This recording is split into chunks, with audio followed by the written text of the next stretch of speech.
A lot of people are trying to invest, buy a property, or even start their own business, but they are not even sure where they actually stand financially. And when you skip that step, things start to feel confusing very quickly. Because the truth is, different stages of your financial life require completely different priorities. So today, I want to show you something very simple: the 4 stages of financial freedom. Once you know which stage you are in, you will know exactly what you need to focus on next. Now, before we get into this, yes, it's been a few weeks since my last video.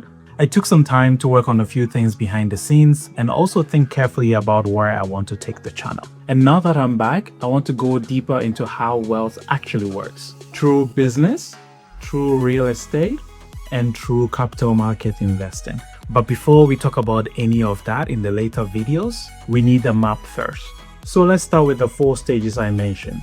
The first stage is stability. At this stage, the goal is not to get rich. The goal is to get steady. Your basic financial life is under control.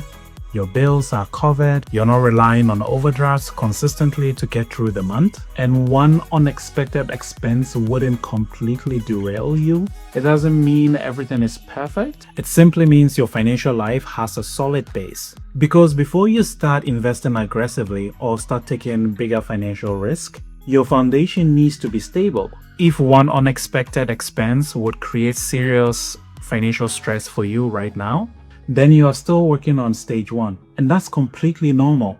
Everyone starts here. Stability is the foundation, everything else is built on. Now, the second stage is surplus. This is when money starts to remain after your basic expenses. You earn your income, you cover your living costs, and there is consistently something left over. By the way, if you are struggling with having something left over consistently, in my previous videos, I have covered a financial formula rule that would help you structure yourself and optimize your finances. Because at this stage, you start saving regularly. You can start investing small amounts, and you are no longer just reacting to bills and expenses. You're making decisions ahead of time. This is an important turning point because income by itself does not create wealth, and I'm sure you know this already. What matters more is margin, the gap between what you earn and how much you spend. You can earn a very good salary and still not build wealth if nothing is ever left over. But once surplus begins to build, something important happens. Now you have the ability to start owning assets. And that leads to the third stage. So what is stage 3?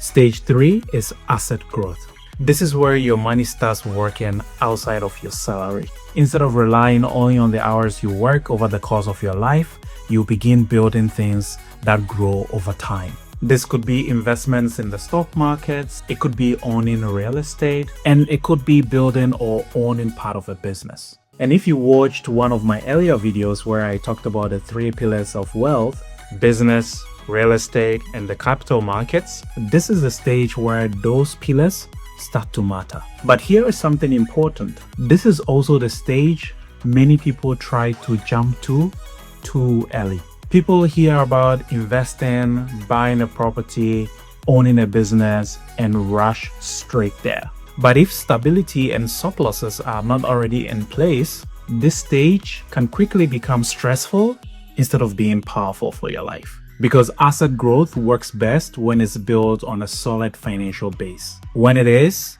something interesting begins to happen in your life. Your financial progress is no longer only tied to your salary. Your assets begins to grow alongside your efforts. The 4th and final stage of financial freedom is optionality. This is what most people mean when they talk about financial freedom. At this stage, work becomes a choice rather than a necessity. Your investments generate meaningful income. Your assets support your lifestyle. Your decisions are no longer driven by the next paycheck. It doesn't mean you stop working.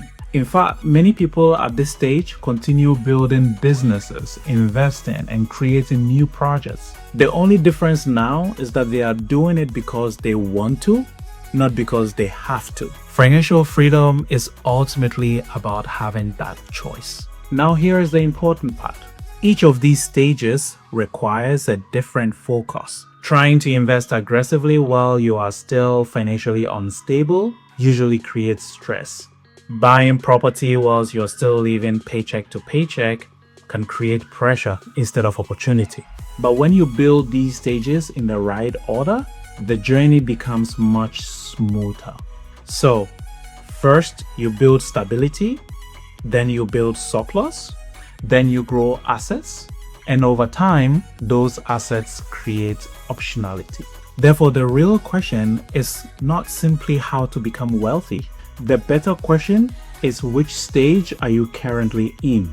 Because once you understand that, it becomes much easier to determine what to focus on next. And over the next months, that's exactly what we are going to break down here. We will talk about how assets are actually built through business, through real estate, and through the capital markets, so you can understand how this works step by step. So if you want to understand how wealth is actually built, stay with me. We are going to go through this together.